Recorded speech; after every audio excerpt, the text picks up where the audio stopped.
Welcome back to Beyond the Surface, the podcast that takes you deeper into conversations that matter. Yeah. The ones that really make you think. And today, oh boy, today we're diving into forgiveness. Oh. We're going deep on personal growth, healing old wounds, rebuilding trust, all those things that can really trip us up. Yeah. But ultimately, it's about unlocking your full potential. Well, it's found in a lot of different spiritual and philosophical traditions. Oh, interesting. Yeah. So this deep dive is gonna explore forgiveness as a powerful practice Right. found in, as I said, a surprising number of traditions. I like it. Surprise. And we're gonna see how it can be a path to inner liberation, Oh, wow. a kind of spiritual technology Like a tool. for personal transformation. Okay, I'm intrigued. Yeah, and it makes you wonder, why is this idea of forgiveness as liberation so widespread? Yeah, it really does. I mean, different belief systems all around the world, all throughout history. What is it about letting go that speaks to our kind of deepest selves? Yeah. And this podcast episode we have covers quite a few traditions. Okay, like what? Christianity, Buddhism, Islam, and Hinduism. Wow, that's a pretty broad spectrum. Yeah. So we're talking about major world religions here. Yeah, and it's interesting how each tradition kind of brings forgiveness into its own core beliefs and offers different perspectives. Right, because they're all going to have their own unique interpretations. Exactly. So, for example, in Yeah. Christianity, forgiveness is tied to grace and unconditional love. It's about mirroring how God forgives us. Right, exactly. Right. And then Buddhism, it's more about detaching from anger and resentment. To find that inner peace. Yeah, and they have a great saying. Oh, do tell. Holding on to anger is like grasping a hot coal with the intent of throwing it at someone else. Oh. You are the one who gets burned. I love that. That's a powerful image. Yeah. Okay, what about the other traditions? So in Islam, Yeah. forgiveness is a divine attribute of Allah. Okay. It purifies the heart and strengthens the community. So it has both individual and social implications. Oh, right. Interesting. And then lastly, in Hinduism, the concept of forgiveness is sama, Sama. and it's a way to break free from cycles of karma. Ah, so it's about escaping those karmic loops. Yeah, it's like a spiritual stepping stone To liberation. to liberation, exactly. Okay, so we've got a lot of different traditions here, each with its own unique take on forgiveness. Yeah. But the idea of forgiveness as a path to something greater, that seems to be a common thread. Yeah, it really does. It's fascinating, isn't it? It is. It's a universal concept. What stands out to you the most about these different approaches to forgiveness? You know, what I think is really interesting is how all the traditions, they all emphasize the internal aspect. Yeah. So it's not about changing your relationship with the person who's wronged you. Right. It's about changing your relationship with yourself It's about shifting your own inner state. and finding that sense of peace and freedom within. Exactly. Okay, so we've talked about the spiritual side of things, but forgiveness isn't just a religious concept. No, it's not. It's a philosophical one, too. Exactly. It's a rich area of exploration and philosophy. For centuries, philosophers have been debating the nuances of forgiveness. Yeah. And exploring, the ethical and psychological dimensions. Oh, absolutely. For example, Nietzsche, he said that Nietzsche, always a good one. he famously stated that forgiveness is a choice that stems from strength, From strength, not weakness. not weakness. That's an interesting take. It challenges the conventional view that forgiving someone is somehow passive or weak. Right. It takes real courage to let go It does. of resentment. What are your thoughts on that? I think Nietzsche's perspective forces us to really examine our assumptions about forgiveness. It suggests that genuine forgiveness requires deep self-awareness, understanding of the situation, and a conscious choice to choose a path of liberation. Yeah. It's about not letting that negativity consume you. Right. It's powerful stuff. And then we have Aristotle's concept of the golden mean. Okay, the golden mean, remind me what that is again. It emphasizes finding a balance between two extremes. Right, finding that middle ground. Yeah, so if we apply that to forgiveness, it suggests that true forgiveness lies not in repressing anger, Right. nor unconditionally pardoning everything. So it's about navigating that tension between holding someone accountable and finding a place of understanding and release. Exactly. So can you give me an example of what that balance might look like in a real-life situation? Okay, sure. Imagine someone betrays your trust. Okay. Now, the golden mean wouldn't say to just erupt in fury or just brush it off as if nothing happened. Right. It encourages you to acknowledge the hurt, set healthy boundaries, Hmm. and ultimately choose to move forward without being shackled by the past. So finding that middle path. Finding that middle path where you honor your own needs while still working towards inner peace. That's really helpful. Good. And it actually reminds me of Desmond Tutu Oh, Desmond Tutu. and his Ubuntu philosophy. Right, the idea of interconnectedness. I am because we are. Yeah, exactly. Beautifully captures the interconnectedness of Humanity, yeah. humanness. And how does Ubuntu relate to forgiveness? So Tutu's perspective links forgiveness to restoring that shared humanity, Oh, I see. both for the one who offers the forgiveness and the one who receives it. It suggests that forgiveness can be a force for reconciliation and healing. Exactly, not just for individuals, but for communities as well. That's a powerful concept. Yeah, so we're seeing forgiveness as self-care, Mm-hmm. a way to reclaim your mental and emotional energy, Absolutely. and even as a catalyst for healing in relationships. Yeah. And it's interesting how modern psychology and philosophy echo those sentiments. Mm-hmm. They highlight the personal benefits of forgiveness, framing it as a path to emotional well-being and mental clarity. Exactly. And the Beyond the Surface podcast, they actually had an analogy for this. Oh, what was it? They said, carrying a resentment or anger is like carrying a heavy weight on your soul. Oof. That's a powerful image. It really is. It drives home that emotional toll. It does. It makes you realize that clinging to resentment ultimately harms you more than the person who caused the pain. Yeah. It's about unburdening yourself. And this idea of letting go, it's also a core principle of mindfulness these days. Oh, absolutely. Right. Mindfulness is all about being present. Yeah. And forgiveness allows us to release the grip of the past Exactly. by letting go of those old hurts. Mm-hmm. We can experience the now more fully Yeah. and cultivate a sense of peace. Okay, so the podcast actually outlines 4 practical steps for approaching forgiveness from a spiritual perspective. Okay, I'm all ears. All right, so step 1 is to reflect on your pain without judgment. Okay. Acknowledge that it's there. Just sit with it Yeah, without judgment. exactly. Create that safe space to process the hurt. Mm. Okay, what's step 2? Step 2 is to see things from the other person's perspective. Even if it's hard. Even if it's hard, yeah. And even if you don't agree with them. Exactly. So this is where empathy comes in. Yes. Trying to understand their context, Mhm. their motivations, their circumstances. Right. It's not about condoning the action, Mm. but it's about trying to see the bigger picture. Okay, step 3. Bring it on. Release the need for revenge. Ooh, that's a tough one. It is. Letting go of that desire to see them get what they deserve, Mm-hmm. that can be so challenging It can. because it requires surrendering that desire for retribution, Yeah. which can feel very natural. It does. But it's about recognizing that clinging to that anger, it just keeps you tethered to the hurt. Right. You're not letting go. Okay. Are you ready for step 4? Hit me with it.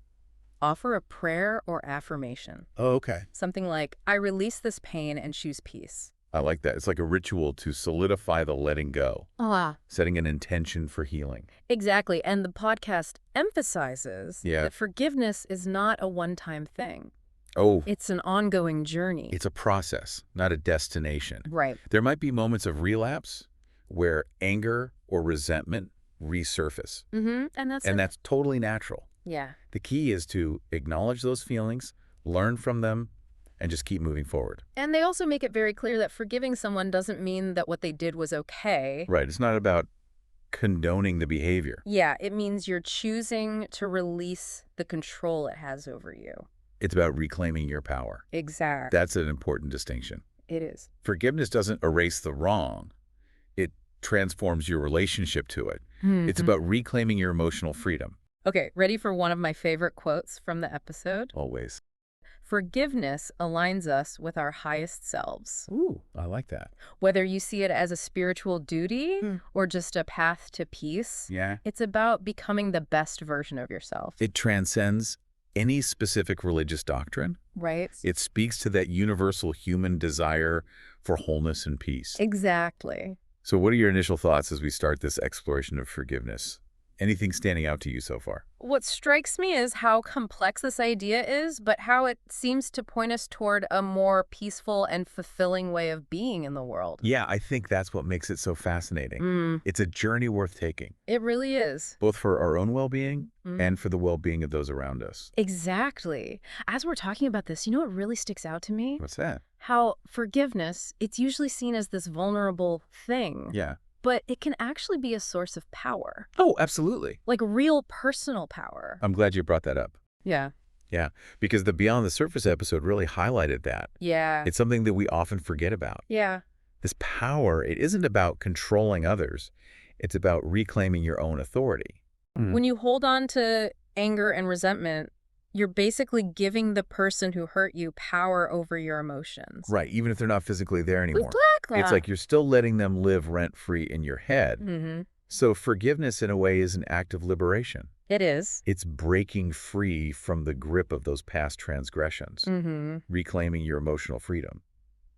So we've been exploring the spiritual side of forgiveness, but how does this concept of forgiveness as a source of power play out in, day-to-day life? Well, one way to look at it is through psychology. Okay. When we forgive, we release that burden of anger Mm-hmm. and resentment, Mm-hmm. and that shift frees up energy that we can redirect to other parts of our lives. It's like that analogy Yeah. about carrying around a heavy weight. When you finally put it down, You can breathe. you can breathe, you can move more freely, Exactly. you can focus on what really matters. And it opens up possibilities. It does. It can enhance your creativity, boost your energy, Wow. even strengthen your relationships. It really is a ripple effect. It is. So it's not just about feeling better, it actually impacts how we show up in the world. It changes how we interact with others. I love this idea of forgiveness as a ripple effect Yeah. because it shows how our actions, even small ones, they can have a big impact. They can.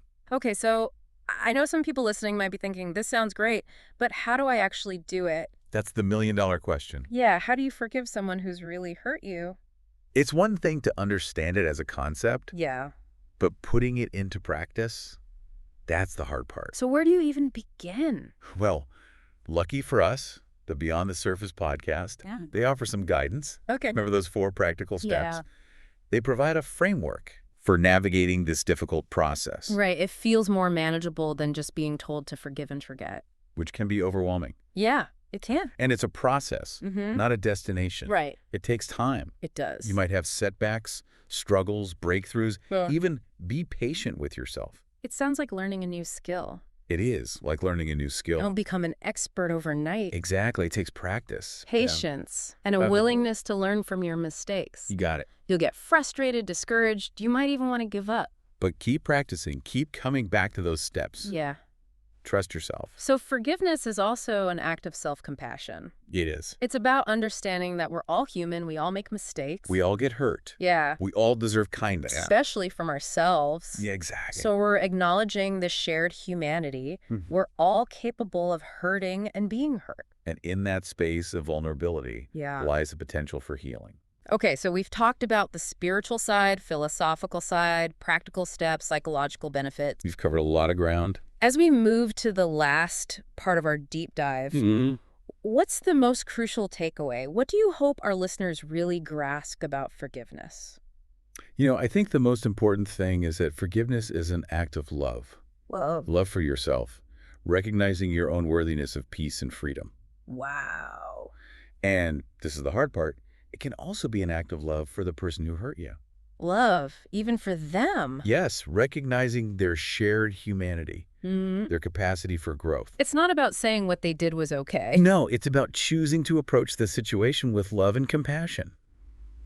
That's radical. It is a radical idea. Choosing love over anger, understanding over judgment. Well, if that's the key. It might be. To healing ourselves, Mm-hmm. to creating a more compassionate world. We'll explore that more in the last part of our deep dive. Back again for part 3 of our forgiveness deep dive. Yeah, it's been pretty thought-provoking. It really has. Before we wrap up, I want to go back to something the Beyond the Surface podcast. Okay. This idea of forgiveness, not just as an action, but as a state of being. Oh, yeah. What does that even look like? To embody forgiveness that way. It's a big idea, right? Hmm. It's like forgiveness goes beyond just, deciding to pardon someone. Yeah. It becomes this inner thing, Hmm. this disposition of peace and compassion that, like, affects everything you do.